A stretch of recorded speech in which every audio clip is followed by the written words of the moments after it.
Adam news కి స్వాగతం. ఈ రోజు ముఖ్యాంశాలు. విజయవాడ గాంధీనగర్ ప్రెస్ క్లబ్లో 28/3/2025న ఎస్సీ రిజర్వేషన్లు వర్గీకరణపై రాష్ట్ర ప్రభుత్వం తీసుకున్న విధానాలపై ఆంధ్రప్రదేశ్ మాదిగ సంఘాల రాష్ట్ర స్థాయి రౌండ్ టేబుల్ సమావేశం ఏపీ ఎంఆర్పీఎస్ రాష్ట్ర అధ్యక్షులు ఉభయ తెలుగు రాష్ట్రాల సమన్వయకర్త పేరు పోగు వెంకటేశ్వరరావు మాదిగ ఆధ్వర్యంలో జరిగింది. ఈ కార్యక్రమానికి విచ్చేసినటువంటి ఎంఆర్పీఎస్ వ్యవస్థాపక ప్రధాన కార్యదర్శి పానుగోటి కృపాకర్ మాదిగ, ఎంఆర్పీఎస్ వ్యవస్థాపక రాష్ట్ర అధ్యక్షులు ఉసురుపాటి బ్రహ్మయ్య మాదిగ, ప్రకాశం జిల్లా ఏపీ ఎంఆర్పీఎస్ రాష్ట్ర అధ్యక్షులు దండు వీరయ్య మాదిగ నంద్యాల, ఏపీ ఎంఆర్పీఎస్ రాష్ట్ర అధ్యక్షులు దాసరి సువర్ణరాజ్ విజయవాడ, మానవ ఫౌండేషన్ చైర్మన్ తాతపూడి రవీంద్రనాథ్ ఠాగూర్ మాదిగ విశాఖపట్నం, మాదిగ హక్కుల దండోర రాష్ట్ర అధ్యక్షులు గురిందపల్లి చిట్టిబాబు మాదిగ విజయవాడ, మాదిగ రిజర్వేషన్ పోరాట సంఘర్షణ సమితి జాతీయ అధ్యక్షుడు తెన్నేటి కిషోర్ మాదిగ తూర్పు గోదావరి జిల్లా, దళిత వర్గాల ఫౌండేషన్ రాష్ట్ర అధ్యక్షుడు చెట్టి రాజు మాదిగ పశ్చిమ గోదావరి జిల్లా తదితరులు పాల్గొన్నారు. చూస్తూనే ఉండండి. ఆదాం న్యూస్ నిజాన్ని నిర్భయంగా చూపిస్తుంది.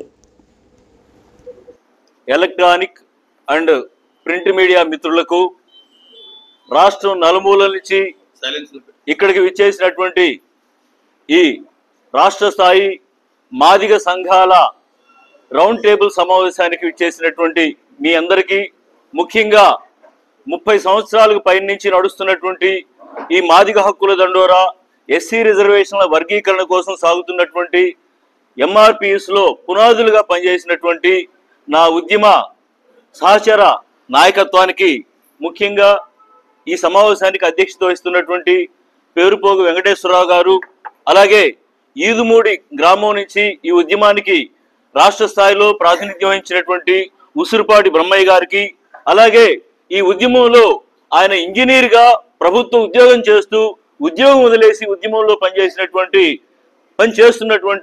గురిందపల్లి చిట్టిబాబు మాది గారికి, అలాగే రాయలసీమ నుంచి విచ్చేసినటువంటి సీనియర్ నాయకుడు దండు వీరయ్య మాది గారు, అలాగే ఇంకా అనేక మంది పెద్దలు ఈ సమావేశంలో ఉన్నారు. వారందరికీ కూడా పేరు పేరున నేను అభినందనలు తెలియజేస్తున్నాను. ఈ సందర్భంగా ఇది ఒక ఉద్విగ్నమైనటువంటి క్షణము. ఎందుకనంటే 30 ఏళ్లుగా మనం దేనికోసం అయితే పోరాడుతూ వచ్చామో, ఇళ్ళు వాకిళ్ళు వదిలిపెట్టుకొని చదువులు వదిలిపెట్టి, ఉద్యోగాలు వదిలిపెట్టి, వృత్తులు వదిలిపెట్టి, కుటుంబాలని కూడా కాదనుకొని ఉద్యమం కోసం, పిచ్చి పట్టినట్టు ఉద్యమం కోసం పనిచేశారు. ఇందులో అనేక మంది జైలు పాలయ్యారు, కేసులు పాలయ్యారు, ఆర్థికంగా చితికిపోయారు, వయసు మీద పడింది, జబ్బులు పాలయ్యారు, మొత్తం సర్వం కోల్పోయి జాతి కోసం విద్యా ఉద్యోగ రంగాల్లో రిజర్వేషన్లు కావాలని చెప్పినని, మాదిగల ఆత్మగౌరవాన్ని పరిరక్షించుకోవాలని చెప్పినని 30 ఏళ్లకు పై నుంచి ఈ ఉద్యమం కోసం పనిచేస్తున్నటువంటి సీనియర్ మోస్ట్ నాయకులంతా కూడా ఇక్కడ ఉన్నారు. వారందరికీ కూడా నేను శుభాభినందనలు తెలియజేసుకుంటున్నాను ఈ సందర్భంగా. ఎందుకనంటే 30 ఏళ్ల ఉద్యమం పొరుగు రాష్ట్రంలో మనకంటే ముందే ఏబీసీ చట్టంగా జరిగింది. ముఖ్యంగా రేవంత్ రెడ్డి గారి నాయకత్వంలో తెలంగాణ ప్రభుత్వంలో ఏబీసీ చట్టం ఏకగ్రీవంగా నడిచింది. అందుకోసం మేము చాలా సంతోషపడుతున్నాం. అంటే సగభాగం మాకు అక్కడ సక్సెస్ అయిపోయింది. అయితే ఈరోజు ఆంధ్రప్రదేశ్ ప్రభుత్వం కూడా సుప్రీంకోర్టు తీర్పు వెలుగులో 1 మ్యాన్ కమిషన్ వేసింది, రాజీవ్ రంజన్ మిశ్రా గారి కమిషన్ వేసింది. అందుకోసం మేము ఈ రాష్ట్ర ప్రభుత్వానికి కూడా సంతోషాన్ని వ్యక్తం చేస్తున్నాం. అయితే మాకు కొన్ని అనుమానాలు ఉన్నాయి, భయాలు ఉన్నాయి, ఆందోళనలు ఉన్నాయి. అవి ఏంటంటే, కొత్త విద్యా సంవత్సరం రాబోతుంది తొందరలోనే, ఈ జూన్ లోపే కొత్త విద్యా సంవత్సరం మొదలు కాబోయే లోపే అనేకమైనటువంటి విద్యా సంబంధమైనటువంటి నోటిఫికేషన్లు వస్తూ ఉంటాయి. ఇప్పటికే పాలిటెక్నిక్ నోటిఫికేషన్ వచ్చింది, ఇప్పటికే ఏపీ లాసెట్ నోటిఫికేషన్ వచ్చింది, ఇంకా అలాంటి అనేకమైన నోటిఫికేషన్లు వస్తూ ఉన్నాయి వర్గీకరణ లేకుండానే.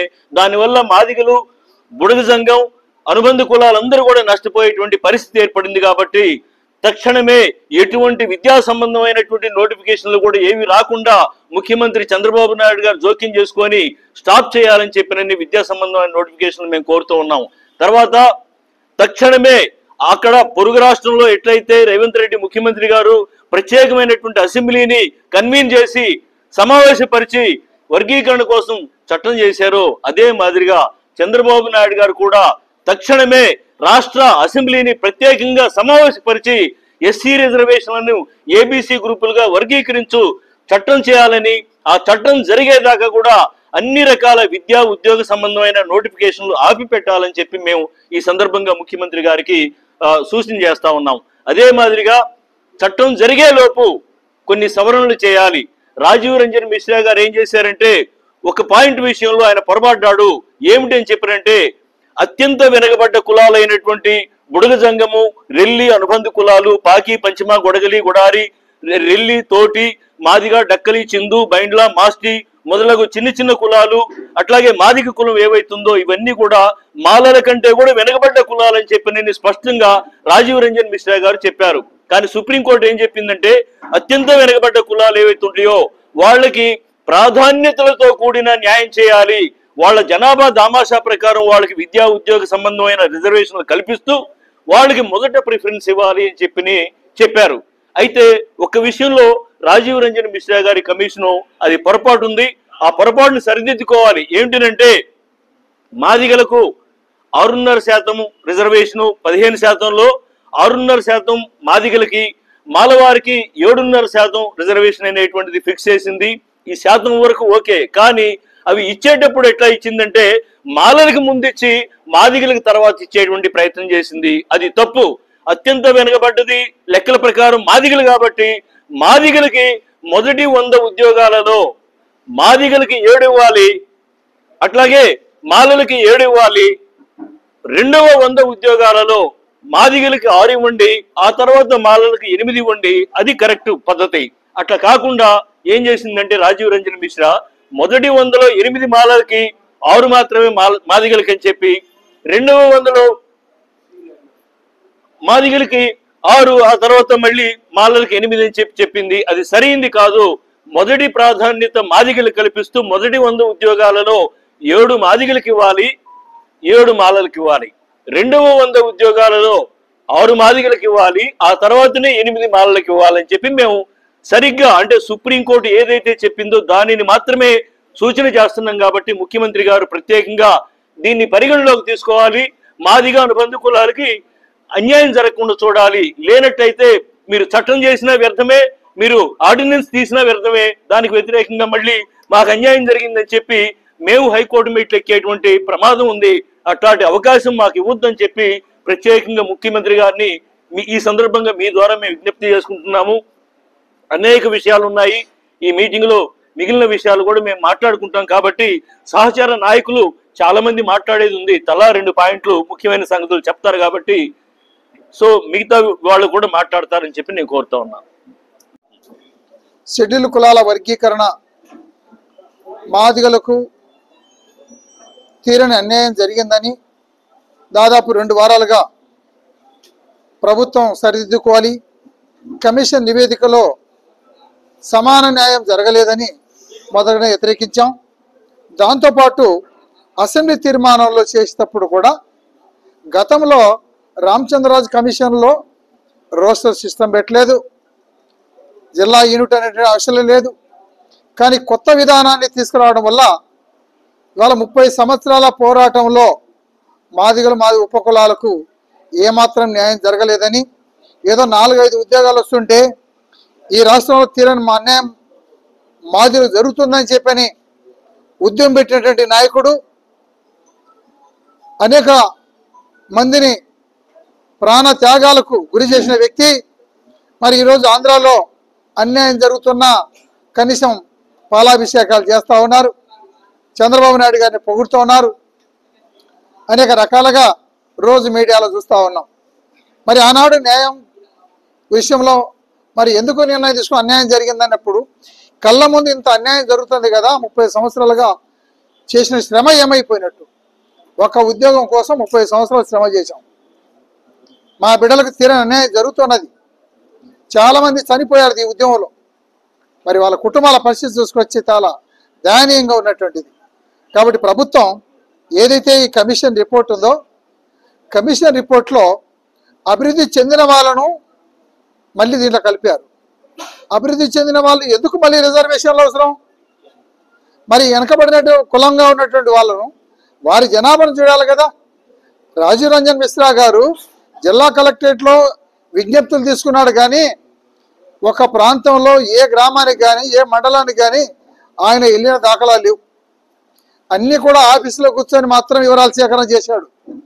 మరి అంతకంటే ముందు కేంద్ర ప్రభుత్వాన్ని నియమించినటువంటి యొక్క ఉషా మెహ్రా గారు అప్పుడు ఉమ్మడి రాష్ట్రంలో అటు తెలంగాణ కావచ్చు, ఇటు ఆంధ్ర ప్రాంతం, రాయలసీమలో ఆమె 3 ప్రాంతాలు తిరిగింది. ఒక తిరుపతికి వస్తే ఒక దళిత వాడలో అంతా కూడా మటన్ కోస్తున్నా కూడా మీ కుటుంబాల పరిస్థితి ఎలా ఉందని చెప్పని డోర్ టు డోర్ చూసినటువంటి వ్యక్తి. ఆమె ఏం చెప్తుంది, గతంలో నియమించినటువంటి యొక్క రామచంద్ర కమిషన్ రిపోర్ట్ క్లియర్గా ఉంది, దీనినే పార్లమెంట్లో చట్టం చేయమని చెప్పింది. కానీ ఈరోజు మరి మన మిశ్రా గారి కమిషను రాష్ట్రాల వారిగా కాకుండా జిల్లా యూనిట్కు తీసుకునే విధంగా, తర్వాత రోస్టర్ సిస్టమ్ పెట్టి మాదిగలకు మరింత అన్యాయం చేసేటి నిర్ణయాలు తీసుకున్నది. ప్రభుత్వం ఈ విధాన్ని సరిదిద్దుకోవడానికి మరి ఒక 5 మంత్రులతో కమిటీ వేసింది. ఈ కమిటీకి మేము సూచన చేస్తున్నాం. ఏదైతే 3 రకాలుగా రిపోర్ట్లు ఉన్నాయి, కమిషన్ రిపోర్ట్లు, ఆ రిపోర్ట్లు అన్నీ కూడా ఒకసారి పరిశీలన చేయండి. ఎవరికి అన్యాయం జరిగింది, ఎవరికేం ప్రాధాన్యత ఎక్కువ ఇస్తున్నాము, ఇవాళ బుజ్జగించడం కోసం, వ్యతిరేకత రాకుండా ఉండేదానికోసం మీరు 8 ఇచ్చే ప్రయత్నం చేస్తే ఇక్కడ మాకు తీవ్ర ద్రోహం చేస్తున్నారని చెప్పని మేము తీవ్రంగా ఖండిస్తున్నాం. ముఖ్యమంత్రి గారు ఈ విధానాన్ని మార్చి రోస్టర్ సిస్టమ్ కానీ లేదా గ్రూపు యూనిట్, జిల్లా యూనిట్ అనేది పక్కన పెట్టి రాష్ట్ర స్థాయిలో ఒక నిర్ణయం తీసుకోవాలి. అసెంబ్లీల వర్గీకరణ అమలు చేసే చట్టం తొందరగా ఏర్పాటు చేయాల్సిందిగా మేము డిమాండ్ చేస్తా ఉన్నాం. మాదిగ సంఘాల రౌండ్ టేబుల్ సమావేశం ఈరోజు ఇక్కడ నిర్వహించడం జరుగుతుంది. ఎస్సీలను ఏబిసిడి గ్రూపులుగా వర్గీకరించాలని గత 30 ఏళ్లుగా మేము పోరాటాలు చేస్తున్న విషయం ఉమ్మడి ఆంధ్రప్రదేశ్ నుంచి విభజించబడిన 2 రాష్ట్రాల వరకు మాదిగ ఉపకులాలు తమ హక్కుల కోసం, తమ జనాభా నిష్పత్తి ప్రకారం తమ వాటా తమకు రావాలని పోరాటాలు చేస్తున్న విషయం ప్రతిపక్ష పార్టీలకి, పాలక పార్టీలకి, అన్ని రాజకీయ పార్టీలకి, ఉద్యమ సంఘాలకి అందరికీ తెలిసిందే. అయితే మా 30 ఏళ్ల పోరాటం ఈ రోజున చంద్రబాబు గారి ప్రభుత్వంలో ఎస్సీ వర్గీకరణ జరుగుతుంది అని మేము సంతోషపడాలా? 30 సంవత్సరాల క్రిందటి నుంచి మొదలుపెట్టిన ఎస్సీలను ఏబిసిడి గ్రూపులుగా వర్గీకరించి జనాభా దామాషా ప్రకారం రిజర్వేషన్లు పంచాలన్న న్యాయమైన సామాజిక డిమాండ్ని ఇవాళ మాదిగల పక్షాన కాకుండా ఇవాళ వేరే పద్ధతిలో ఆయన అసెంబ్లీలో ప్రకటించడం ఏదైతే ఉందో అది అత్యంత బాధాకరమైంది. గతంలో చంద్రబాబు నాయుడు గారు అధికారంలో ఉన్నప్పుడు ఎస్ రామచంద్రరాజు కమిషన్ వేసి వర్గీకరణ చేయడం ద్వారా 2000 నుంచి 2004 వరకు మాదిగలకు 22,000 ఉద్యోగాలు వచ్చాయని సంతోషపడి మళ్ళీ చంద్రబాబు గారు అధికారంలోకి వస్తే వెంటనే వర్గీకరణ చేసి సామాజిక న్యాయం చేస్తాడన్న సంతోషంలో ఉండగానే ఆయన అత్యంత త్వరగా 1 మ్యాన్ కమిషన్ వేశారు, ఏకసభ్య కమిషన్. రాజీవ్ రంజన్ మిశ్రా కమిషన్ వేసి నివేదిక రప్పించుకొని అసెంబ్లీలో ప్రకటించే సందర్భంలో ఆయన ఏమన్నారంటే 6.5% మాదిగలకు ఇస్తాం, 7.5% మాలలకు ఇస్తాం, 1% ఉపకులాలకు ఇస్తానన్నారు. సరే 30 ఏళ్ళు మేము పోరాటాలు చేశాం, ఎంతో నష్టపోయాం. ఉమ్మడి రాష్ట్రంలో 80 ఏళ్లుగా బాబాసాహెబ్ అంబేద్కర్, బాబు జగజీవన్ రాములు అందించినటువంటి రాజ్యాంగ ఫలాలను 15% రిజర్వేషన్లను సక్రమంగా అమలు చేయకుండా మాల సోదరులు తన్నుకుపోతా ఉంటే 80 ఏళ్లుగా మేము నష్టపోతే ఆ నష్టాన్ని భర్తీ చేయడానికి చంద్రబాబు నాయుడు గారు సామాజిక న్యాయం చేస్తారని మేము నమ్మాం. కానీ చంద్రబాబు నాయుడు గారు మరి రాజీవ్ రంజన్ మిశ్రా కమిషన్ పక్కన పెట్టి ఆయన ఏమంటాడంటే ఇప్పుడు నేను చేస్తున్నటువంటి కొత్త విధానం, రోస్టర్ విధానం తీసుకొచ్చాను, అందులో 200 ఉద్యోగాలు వస్తే అందులో 100 ఉద్యోగాలు ముందుగా విడుదల చేస్తే ఆ 100 ఉద్యోగాల్లో 8% మాలలకు ఇస్తాం, 6% మాదిగలకు ఇస్తామంటే ఇదేమి సామాజిక న్యాయం అని చంద్రబాబు గారిని ఈ సందర్భంగా మేము అడుగుతా ఉన్నాం. అదే విధంగా ఇవాళ రాష్ట్రాన్ని యూనిట్గా కాదు, ఇవాళ జిల్లాలను యూనిట్గా తీసుకుంటానంటే ఇవాళ రాష్ట్రంలో వచ్చేటటువంటి అనేక ఉద్యోగాలు గ్రూప్ 1, గ్రూప్ 2, మెడికల్, ఇంజనీరింగ్ ఇలాంటి ఉద్యోగ అవకాశాలలో మాదిగలు కోల్పోతారు. కాబట్టి జనాభా నిష్పత్తి ప్రకారం పంచే విషయాలలో కూడా 1-2 జిల్లాలకి మేలు జరిగిన 13 జిల్లాల్లో తీరని అన్యాయం జరుగుతుంది. కాబట్టి జిల్లాలను యూనిట్గా తీసుకోవడాన్ని మేము ఇక్కడ తిరస్కరిస్తున్నాం. అదేవిధంగా అసెంబ్లీలో చట్టం చేయాల్సినటువంటి అవసరం ఉండగా ఆర్డినెన్స్ తీసుకొస్తే అది 6 నెలలు మాత్రమే ఉంటుంది. కాబట్టి ఆర్డినెన్స్ కాదు తీసుకురావాల్సింది, చట్టం తీసుకురావాలి. తెలంగాణ ప్రభుత్వం రాష్ట్రాన్ని యూనిట్గా తీసుకొని చాలా స్పష్టంగా అన్ని కులాలకు సామాజిక న్యాయం జరిగే విధంగా పొరుగు రాష్ట్రం చేసినప్పుడు సీనియర్ గా ఉన్న ముఖ్యమంత్రి చంద్రబాబు నాయుడు గారు మీరే మాకు అండగా ఉన్నారని మేము నమ్మి మీ వెంటబడుతున్నాం, తిరిగాం, నిన్నటి ఎన్నికల్లో గెలిపించాం. మాదిగలంతా మీ వెంటే ఉన్నారు. కిలో బంగారం ఇచ్చిన మాలలు మీకు ఓటేయరని తెలుసు, ఎన్నికల్లో మేము వేస్తున్నామని మీకు రుజువు చేశాం. అయినా కానీ ఈ రోజు నన్ను మాలకులు భయపడి ఓట్ల రాజకీయం కోసం సామాజిక న్యాయాన్ని పక్కన పెడితే మేము చూస్తూ ఊరుకునే ప్రసక్తే లేదు. సామాజిక న్యాయం జరిగే వరకు మా పోరాటం ఆగేది లేదు. ఈ రోజున మేము రిక్వెస్ట్ గా మరి తండ్రి స్థానంలో ఉన్న మీరు మాకు న్యాయం చేయాల్సిన బాధ్యత మీదేనని తెలియజేస్తూ 8% కాదు, మాదిగలకి 7% ఇక్కడ ఈ మొదటి వరుసలోనే ఇవ్వాలి. అదేవిధంగా సామాజిక న్యాయం అంటే, సమన్యాయం అంటే నష్టపోయిన మాదిగల్ని ముందు పెట్టుకోవాలి.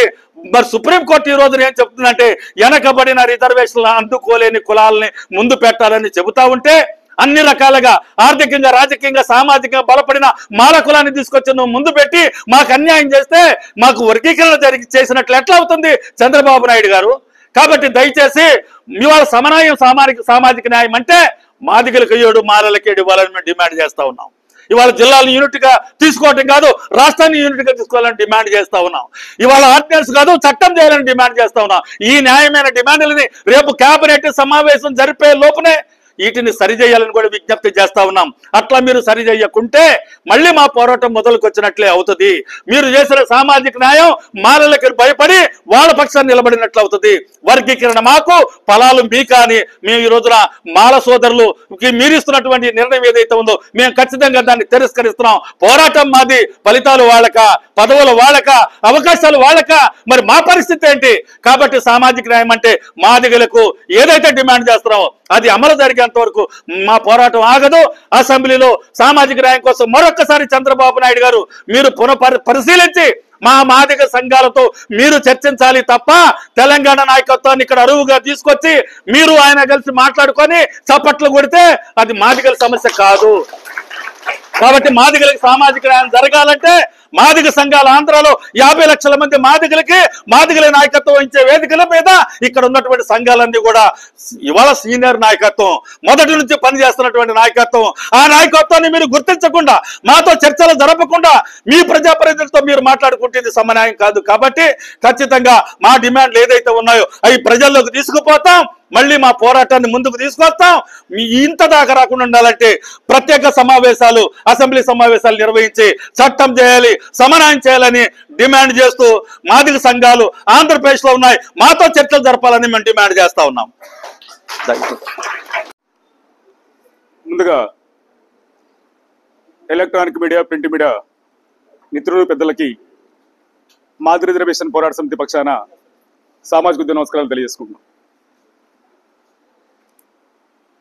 అదేవిధంగా ఈరోజు ఆంధ్రప్రదేశ్లో మాదిగల ఆవేదనను, మాదిగల బాధను రాష్ట్ర ప్రభుత్వానికి తెలియజేయడం కోసం పెద్దలు అన్న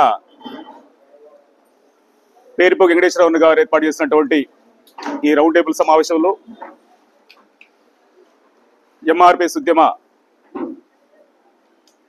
వ్యవస్థాపక ప్రధాన కార్యదర్శి గౌరవనీయులు కొనుగోటి కృపాకర్ మాదిగ గారు పాల్గొనడం సంతోషంగా ఉందని చెప్పిన మరొకసారి తెలియజేసుకుంటూ, రాష్ట్ర ప్రభుత్వానికి ఈ రౌండ్ టేబుల్ సమావేశం సందర్భంగా, మాదిగ సంఘాల రౌండ్ టేబుల్ సమావేశం సందర్భంగా సూటిగా స్పష్టంగా ఒకటి తెలియజేస్తున్నాం. ఒకటి, 94లో ఎంఆర్పిఎస్ ఉద్యమం ఏర్పడింది, 96లో రామచంద్రరాజు కమిషన్ ఏర్పడింది. 96లో రామచంద్రరాజు కమిషన్ ఏర్పడినప్పుడు చంద్రబాబు నాయుడు గారే ముఖ్యమంత్రి. ఆనాడు రామచంద్రరాజు కమిషన్ ప్రామాణికంగానే ఎస్సీ వర్గీకరణ జరిగింది. రామచంద్రరాజు కమిషన్ సిఫార్సుల మేరకే ఏబిసిడి గ్రూపులుగా ఆ రోజు వర్గీకరణ జరిగింది. ఉమ్మడి ఆంధ్రప్రదేశ్లో జనాభా దామాషా ప్రకారం ఆనాడు వర్గీకరణ ఏర్పాటు చేయడం కూడా చంద్రబాబు నాయుడు గారే. 2004 వరకు వర్గీకరణ అమలైంది, మళ్ళా వర్గీకరణ రద్దయింది. ఆనాడు వర్గీకరణ రద్దవడానికి ప్రధాన కారణం ఈ రోజు చంద్రబాబు నాయుడు గారు చేస్తున్నటువంటి ఆర్డినెన్స్ చట్టమే ఆనాడు కూడా వర్గీకరణ రద్దవడానికి ప్రధాన కారణం. చంద్రబాబు నాయుడు గారు ఆనాడే అసెంబ్లీలో చట్టం చేస్తున్నట్టయితే, ఆర్డినెన్స్ కాకుండా చట్టం చేస్తున్నట్టయితే అది రద్దవడానికి అవకాశం లేదు. కానీ ఈనాడు మళ్ళా ఇదే చంద్రబాబు నాయుడు గారు 30 సంవత్సరాల తర్వాత 94లో ఆయనే ముఖ్యమంత్రి, 2024లో మళ్ళీ చంద్రబాబు నాయుడు గారే ముఖ్యమంత్రి. సుప్రీంకోర్టు తీర్పు పుణ్యమా అని చెప్పని రాష్ట్రాలే వర్గీకరణ అమలు చేసుకోవచ్చు అని చెప్పిన సందర్భంలో మళ్ళా చంద్రబాబు నాయుడు గారు రాజీవ్ రంజన్ మిశ్రా కమిషన్ వేయడం, ఆ రాజీవ్ రంజన్ మిశ్రా కమిషన్ కూడా రాష్ట్ర వ్యాప్తంగా పర్యటించి జనాభా దామాషా ప్రకారమే వర్గీకరణ జరగాలని చెప్పని స్పష్టం చేయడం, దానిలో భాగంగానే 1% రెల్లికి, 6.5% మాదిగ ఉపకులాలకు, 7.5% మాల ఉపకులాలకు వర్గీకరణ విధానాన్ని వర్గీకరిస్తూ కేటాయించిన విషయాన్ని కూడా మేము స్పష్టం చేస్తా ఉన్నాం. అయితే చంద్రబాబు నాయుడు గారు దానికి విరుద్ధంగా అసెంబ్లీలో లేకుంటే మాల సామాజిక వర్గ ఒత్తిడికి తొలగో లేకుంటే మాదిగ నాయకత్వాన్ని లోబరుచుకోనో ఈ రోజు చేస్తున్నటువంటి ప్రయత్నాన్ని మాత్రం ఆంధ్రప్రదేశ్ లో ఉండబడిన మాదిగలంగా మనం తీవ్రంగా తప్పుపడతా ఉన్నాం, తిప్పికొడతా ఉన్నాం. ప్రధానంగా రాజీవ్ రంజన్ మిశ్రా జనాభా దామాషా ప్రకారం రాష్ట్ర యూనిట్ గానే వర్గీకరణ చేయమని సూచన చేసింది. కానీ చంద్రబాబు నాయుడు గారు మళ్ళా ఈ రోజు రాష్ట్ర యూనిట్ గా వర్గీకరణ కాదు అని చెప్పని జిల్లా యూనిట్ గా వర్గీకరణ అని చెప్పని కొత్త అంశాన్ని తెర మీదకి తీసుకురావడంతో పాటు ఈ రోజు రాజీవ్ రంజన్ మిశ్రా ఇచ్చిన దానిలో కూడా 1,90,000 ఉండబడినటువంటి రెల్లి కులానికి, బేడబడుగ జంగాలకి 1% రిజర్వేషన్ కేటాయించాడు. అదేవిధంగా 35 లక్షల పైచీలకు ఉండబడినటువంటి మాదిగలకి 6.5% రిజర్వేషన్లు కేటాయించాడు. అదేవిధంగా మాలలకి 40 లక్షల మంది ఉండబడిన మాలలతో పాటు ఈ రోజు ఆది ద్రావిడకు సంబంధించినటువంటి దాదాపు 5 లక్షల మందిని తీసుకొచ్చి మాల ఉపకులాల్లో కలిపి వాళ్ళ 45 లక్షల జనాభాగా చూపించి 7.5% రిజర్వేషన్ కేటాయించేటువంటి కుట్రకి కూడా తెరదీసినట్టుగా ఈరోజు స్పష్టంగా అర్థమవుతా ఉంది. దానిలో భాగమే ఈ రోజు వాస్తవానికి ఆనాడు రామచంద్రరాజ్ కమిషన్ 4 గ్రూపులు చేసింది ABCD.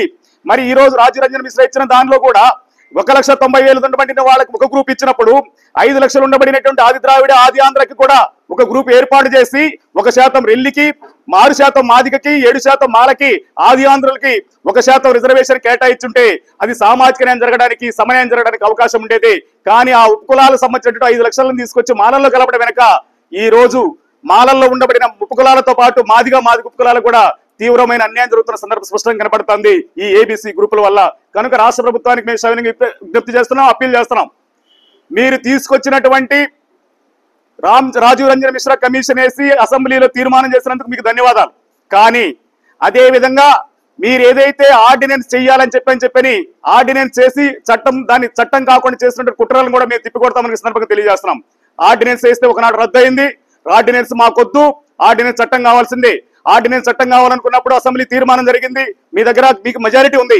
కానీ మండలిలో మెజారిటీ లేదనే పేరు మీద మండలికి పోయి కూడా వారితో చర్చ పెట్టకుండా మండల ప్రతుల్లో అటు ఉండబడినటువంటి వైసీపీకో లేకుండా అటు ఉండబడినటువంటి నాయకత్వానికో దాని మీద చర్చ పెట్టే అవకాశం ఇవ్వకుండా మీరు మళ్ళీ వెనక్కొచ్చి ఆర్డినెన్స్ తేవడం అనేది మాత్రం ఆంధ్రప్రదేశ్ లో ఉండబడిన మాదిగలని చట్టం కాకుండా శాశ్వత పరిష్కారం కాకుండా అడ్డుకోవడమే. కనుక దానిని మేము వ్యతిరేకిస్తా ఉన్నాం. ఖచ్చితంగా మీరు మండలికి వెళ్ళండి, మండలిలో చర్చ పెట్టండి, SC వర్గీకరణకు అసెంబ్లీలో చట్టం చేసి శాశ్వత పరిష్కారం చూపించాలని కూడా సందర్భంగా విజ్ఞప్తి చేస్తా ఉన్నాం. అదే విధంగా సోదరులు అన్న చెప్పినట్టు తెలంగాణ రాష్ట్రంలో ఇది ఇక్కడ ఏ విధంగా అయితే సుప్రీంకోర్టు తీర్పు వచ్చి రాకముందే రేవంత్ రెడ్డి గారు అసెంబ్లీ సాక్షిగా వర్గీకరణ అమలు చేయడంలో ముందు వరుసలో ఉంటామని చెప్పాడు. అన్న మాట ప్రకారమే కేబినెట్ కమిటీ వేశాడు. కేబినెట్ సూచన మేరకు షమీం అఖ్తర్ కమిషన్ వేశాడు. షమీం అఖ్తర్ కమిషన్ సూచన మేరకు అక్కడ శాస్త్రీయబద్ధంగా చట్టబద్ధంగా అసెంబ్లీలో చట్టం చేసి వర్గీకరణ అమలు చేయడానికి దోహదపడతా ఉంది. కానీ వర్గీకరణకు మూల కారణం చంద్రబాబు నాయుడు గారు మీరే, వర్గీకరణ చేసింది మీరే, వర్గీకరణ అమలు కావడానికి కారణం మీరే.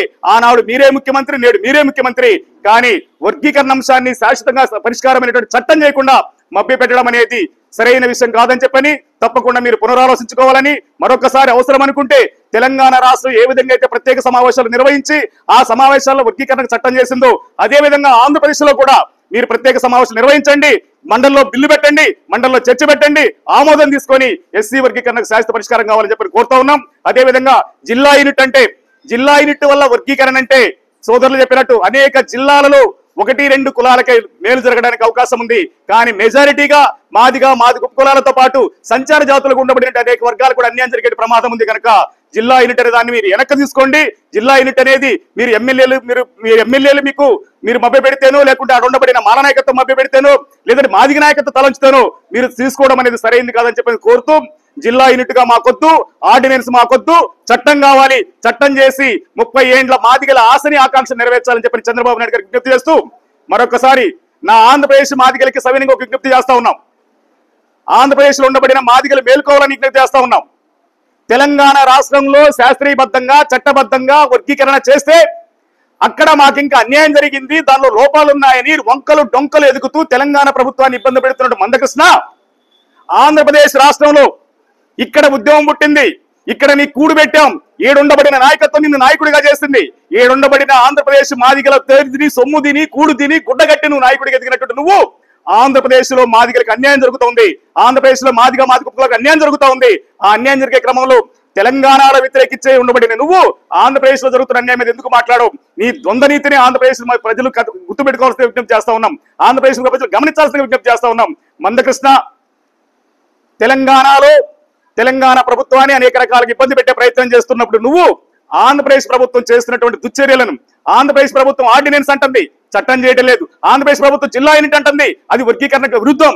ఆంధ్రప్రదేశ్ లో జిల్లా యూనిట్ గా చేస్తే విద్యా నియామకాల్లో ఇంజనీరింగ్ నియామకాలు, డాక్టర్ నియామకాలు, అదేవిధంగా అనేక ఉద్యోగాలు ఉంటుంటాయి. జిల్లా పోస్టులు, జోనల్ పోస్టులు, స్టేట్ పోస్టులు ఏ విధంగా భర్తీ చేస్తారు? ఒక శాస్త్రీయబద్ధమైన ఎవరనీయకుండా మాదిగలను మభ్యపెట్టి కుట్ర జరుగుతుంటే నీ నోరెందుకు మూసుకున్నావు? నువ్వు మాట్లాడుకున్నావు అంటే ఒక్క మాటలు చెప్పాలంటే బీజేపీకి నీకు మనువాదం మతికెక్కి, మనువాద సంకరెక్కి ఆంధ్రప్రదేశ్ మాదిగల మనోభావాలను దెబ్బతీసే విధంగా నువ్వు ప్రవర్తిస్తున్నావు కనుక దాన్ని ఆంధ్రప్రదేశ్ ప్రజలు అర్థం చేసుకొని దాన్ని తిప్పికొట్టాల్సిన సవినంగా కోరుతా ఉన్నాం. మరొకసారి సూటిగా ఈ రాష్ట్ర ప్రభుత్వాన్ని విజ్ఞప్తి చేస్తా ఉన్నాం. మాకు ఆర్డినెన్స్ వద్దు, చట్టం కావాలి, మాకు జిల్లా యూనిట్ వద్దు, స్టేట్ యూనిట్ కావాలి.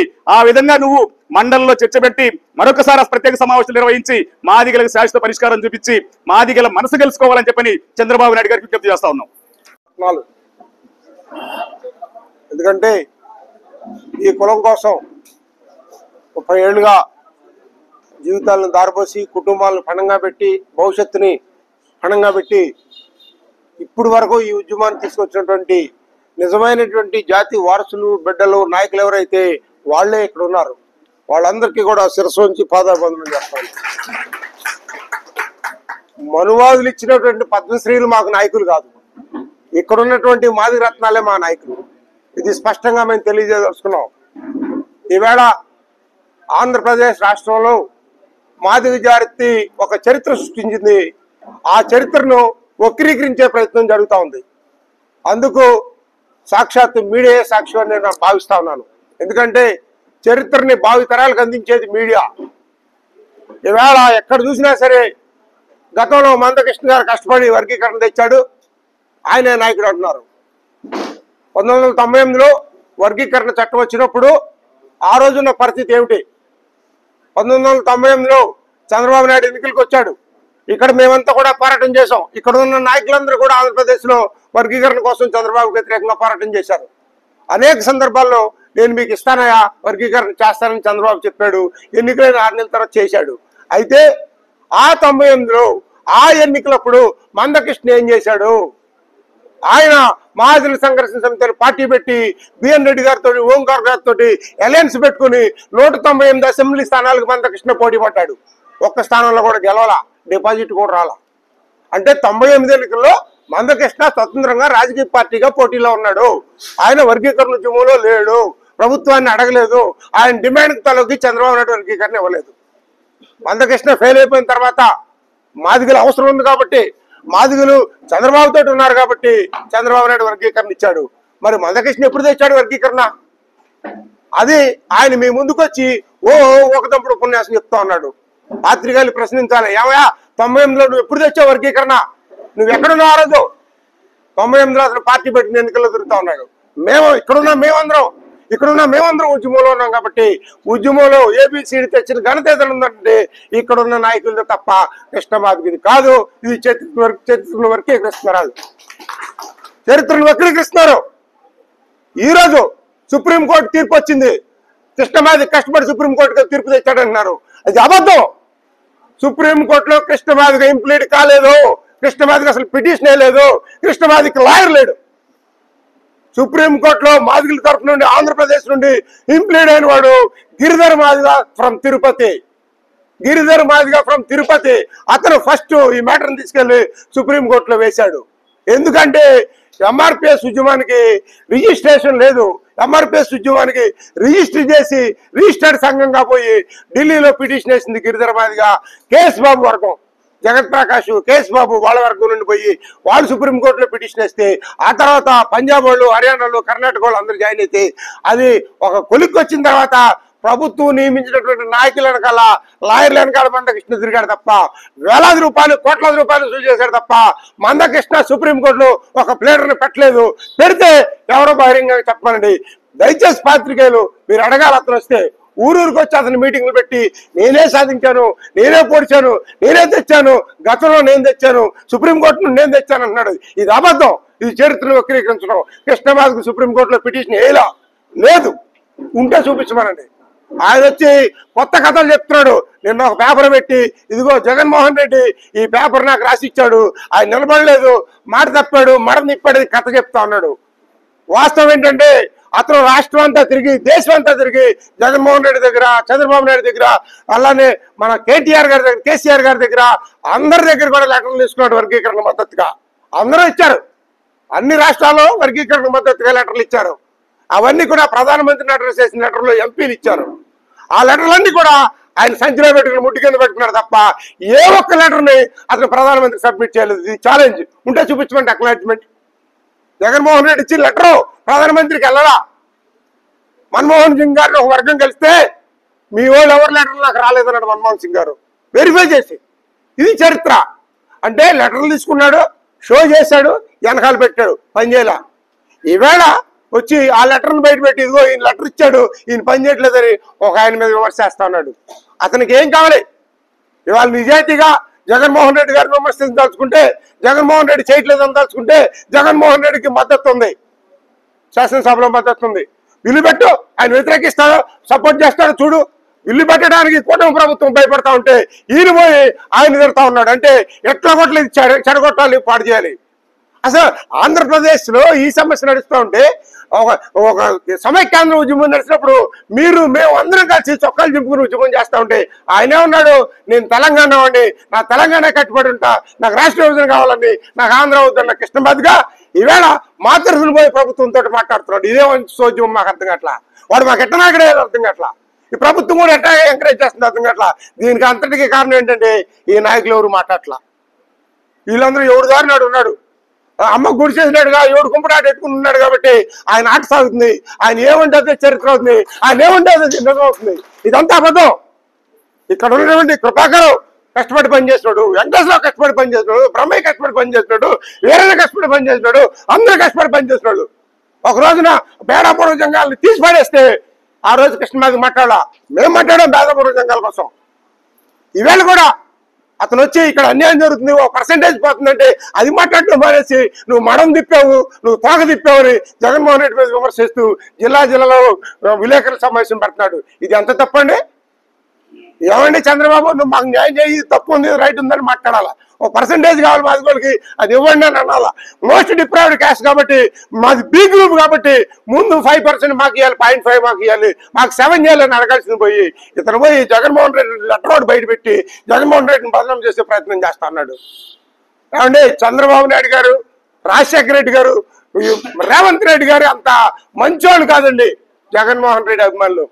నువ్వు ఇదే పరిస్థితి కొనసాగితే పిచ్చుకు కలిగి ఉంటాడు పడతారు ఆంధ్రప్రదేశ్ లో. జగన్మోహన్ రెడ్డి మీద విమర్శ చేయొద్దు. నువ్వు అడుగు, నువ్వు అక్కడ బిల్లు పెట్టి జగన్మోహన్ రెడ్డి గారు సపోర్ట్ చేయమను, చేయమంటే తప్పు పట్టు, మేము కూడా పడతాం. అంతేగాని అసలు ఏ సంబంధం లేని తీసుకొచ్చి ఎటు తీసుకెళ్ళిపోతున్నాడు ఈ ఉద్యమాన్ని. ఎప్పుడు ఇంతే తప్పుదారి పట్టించడం ఆయన పక్కన గడిపోవటం, వెళ్ళిపోవటం. ఎవరిని అడిగి నువ్వు కూటమి మద్దతు ఇచ్చేవారు మేము ఇప్పుడు అడగలా. చెప్పమనండి. ఇవాళ జనసేన పార్టీలో మాదిగోళ్ళు ఎవరున్నారు? ఏం ప్రాతినిధ్యం జనసేన పార్టీ మాదిగలకి? ఏం లేదు. బీజేపీ పార్టీకి మద్దతు ఇచ్చావు, బీజేపీలో ఎవరన్నా మాదిగోళ్ళు ఉన్నారా? ఒక్కడున్నారా? లేరు. బీజేపీలో మాదిగలు ప్రాతినిధ్యం లేదు. నువ్వు మద్దతు ఇచ్చావు, గెలిపించావు. తెలుగుదేశం పార్టీకి మద్దతు ఇచ్చావు, 6 సార్లు తెలుగుదేశానికి మాదిగలు మద్దతు ఇచ్చావు. ఏముంది మాకు? ఒకడు కూడా రాజ్యసభ మెంబర్ లేడు. ఒకడు వరకు ఒక చైర్మన్ పారేశారు. అంటే మాకు ఏ ప్రాతినిధ్యం అని మమ్మల్ని రాజకీయంగా గుర్తించిన వాళ్ళకి మమ్మల్ని తీసిపోయి తాకట్టు పెడుతున్నాం. రేపు ఇదే జనసేన, ఇదే బీజేపీ సొంతంగా వచ్చి మాదిగలు లేకుండా మా వర్గీకరణ మీద న్యాయం చేయకుండా గెలుస్తుందా? నేను మా నాయకులందరూ ఒకటే పిలిపిస్తున్నా. మీరు ముఖ్యమంత్రిని అడగద్దు, మీరు ప్రధానమంత్రిని అడగద్దు, ఎవరిని అడగద్దు. ఒక్కొక్కడు మూడు గ్రామాలు తీసుకొని గ్రామ పంచాయతీలు, 3 గ్రామ పంచాయతీలు దండాపర్యాలను కలిపండి. ఎట్టా దిగిరాదో గవర్నమెంట్ చూద్దాం. దండారి తరఫు నుండి పంచాయతీల్లో మాదిగలు ఎక్కువ తీసుకుని వాళ్ళు ఆర్గనైజ్ చేద్దాం. యుద్ధానికి వెళ్తే వాళ్ళ కోసాలకు వెళ్ళిపోవాలి, అంతేగాని కథ చెప్తే ప్రభుత్వం పడదు. పంచాయతీలని పరిగణ తీసుకోండి. రేపు స్థానిక ఎన్నికలు వస్తే ఎంపీటీసీలు, జడ్పీటీసీలు, సర్పంచులకి మనమే పోటీ పెడదాం. మన ఎందుకు వెళ్ళినా చూద్దాం. ఇంతమంది ఉన్నారా? కనీసం పిలిచాడన్నా మాట్లాడాడా? ఎవడన్నా గౌరవించాడా? వాళ్ళ మానవాళ్ళు పర్సంటేజ్లు ఇస్తున్నారు, వాళ్ళ మానవాళ్ళు కమిషన్లు వేసుకుంటున్నారు, వాళ్ళ మానవాళ్ళు పాలు పోసుకుంటున్నారు, నీళ్లు పోసుకుంటున్నారు, తిరిగి ప్రతిపక్షాన్ని జరుగుతున్నారు. అరే మేమేమయ్యాం? ఆంధ్రప్రదేశ్ నాయకులు ఎవరో కృష్ణమాధవి తరఫున ఆంధ్రప్రదేశ్ ఎవడన్నా ఉన్నాడా? పేరు కూడా తెలియదు. ఆయనే గ్రామానికి ఆయనే, మండలానికి ఆయనే, నియోజకవర్గానికి ఆయనే, జిల్లాకి ఆయనే, రాష్ట్రానికి ఆయనే, దేశానికి ఆయనే, గ్లోబుకి కూడా కృష్ణమాధవి నాయకుడు.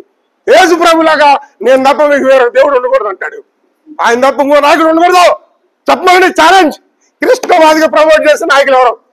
బీజేపీలో కానీ, తెలుగుదేశంలో కానీ, జనసేనలో కానీ ఎవడన్నా కృష్ణ దయతోటి నేను ఎమ్మెల్యే మంత్రి అన్నాడా? లేడు. ఎవరి మంత్ర 30 ఏళ్ళ చరిత్రలో మాది రాజకీయ జీవితాన్ని నాశనం చేసినాడు కృష్ణమాధవిగా. మళ్ళీ వచ్చి కొత్త డ్రామా మొదలుపెట్టి ఇక్కడికి వచ్చి జగన్మోహన్ రెడ్డిని తడుతున్నాడు. జగన్మోహన్ రెడ్డి పాపం సమానంగా పంచుతాను అన్నాడు. 5 ఏళ్ళు వస్తే 2.5 మాలమాదిగలో హోంమంత్రి ఇచ్చాడు. మొట్టమొదటిసారి మాదిగోళ్ళని పార్లమెంట్ లో పెట్టినాడు జగన్మోహన్ రెడ్డి. నందిగం సురేష్కి ఇచ్చాడు. అంతా చేశాడు. ఆయన ఎందుకు జరుగుతాం? నువ్వేం చేయాలో చెయ్యి.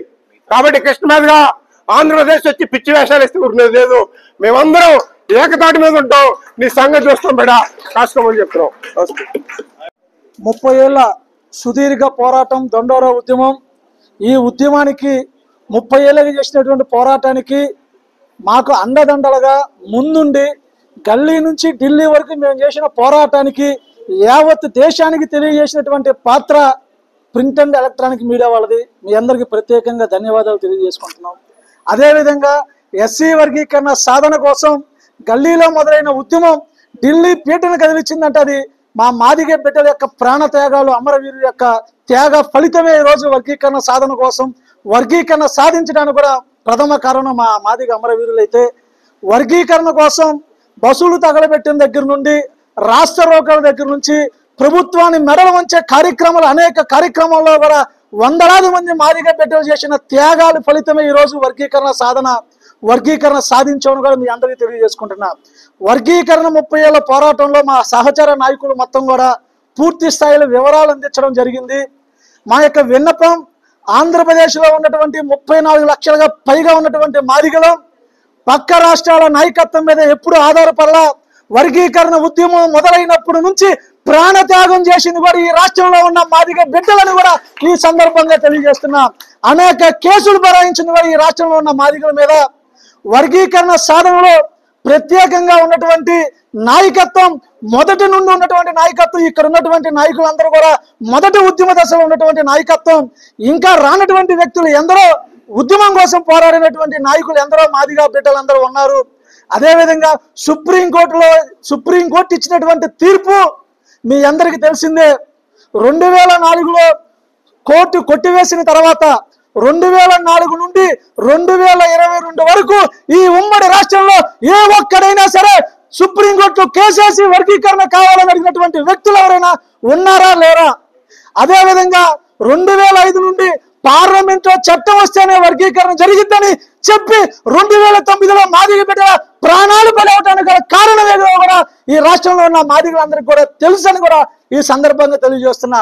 అరే సుప్రీంకోర్టు పంజాబ్ రాష్ట్రం వల్ల దేవేంద్ర సింగ్ వేసినటువంటి కోర్టు పిటిషన్ వల్ల 21 మంది సభ్యులు వేసినటువంటి తీర్పు వల్ల 22లోనే తీర్పు వస్తే 23లో మళ్ళీ వర్గీకరణ కావాలని ఆంధ్ర రాష్ట్రం తరఫున పిటిషన్ వేస్తే పరిగణనలో కూడా తీసుకున్నటువంటి పిటిషనే మేమే సాధించామని ఈ రాష్ట్రంలో సంఖ్యలు గుర్తుకుంటూ పక్క రాష్ట్రంలో 9.5% వర్గీకరణ అనుకూలంగా ప్రభుత్వం ప్రకటిస్తే ఈ రాష్ట్రంలో వర్గీకరణకు 6.5% ప్రకటిస్తూ 100 ఉద్యోగాలలో రోస్టర్ పాయింట్ విధానంలో మాదిగలకి అన్యాయం జరిగితే ప్రశ్నించేవాడే లేదన్నటువంటి సంకల్పంతో ఈ రోజు మాదిగలను మోసం చేస్తున్న మాట్లాడిన వ్యక్తి ఈ రోజు సిగ్గుతో తలంచుకోవాలని కూడా ఈ సందర్భంగా తెలియజేస్తూ, ఆంధ్రప్రదేశ్ లో ఉన్న మాదిగ మేధావులు, ఉద్యోగస్తులు ఎవరైతే 30 ఏళ్ళగా పోరాటం చేసిన నాయకత్వం, తెలివిగల నాయకత్వంలో ఉన్నాం, మాకు ఏదైతే న్యాయం జరిగినట్టు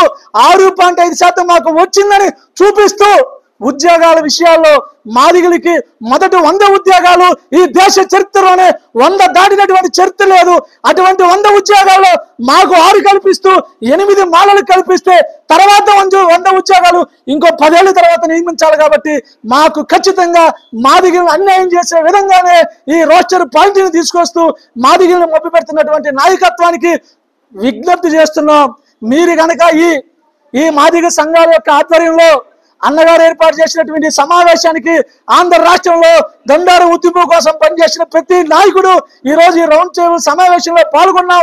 రానటువంటి వ్యక్తులు కూడా తొందరలో పిలిపించి ప్రభుత్వం కనుక ఈ నిర్ణయాన్ని వెనక్కి తీసుకోకుండా వెంటనే అసెంబ్లీలో చట్టం తేవాలంటే మండలిలో తీర్పు ప్రకటించి వర్గీకరణ చేయకపోతే అతి తొందరలోనే మాదిగలు 34 లక్షల మందిని ఏకం చేసైనా కనీసం 1,00,000 మంది మాదిగలతో ఇదే నాయకత్వంతో భారీగా ప్రభుత్వంపై ప్రకటిస్తూ ఉద్యమ కార్యాచరణ ప్రకటించబోతున్నాను కూడా మీడియా ద్వారా తెలియజేసుకుంటూ, మొదటి నుంచి మీడియానే మాకు సపోర్ట్ చేసింది కాబట్టి ఈ యొక్క అన్యాయాన్ని రాష్ట్ర ప్రజానీకానికి ప్రతి మాదిగ బిడ్డకి ప్రభుత్వానికి చేరే విధంగా మీరు మాకు సహకరించాలని మా అందరి తరపున ధన్యవాదాలు తెలియజేసుకుంటూ విజ్ఞప్తి చేస్తున్నాం.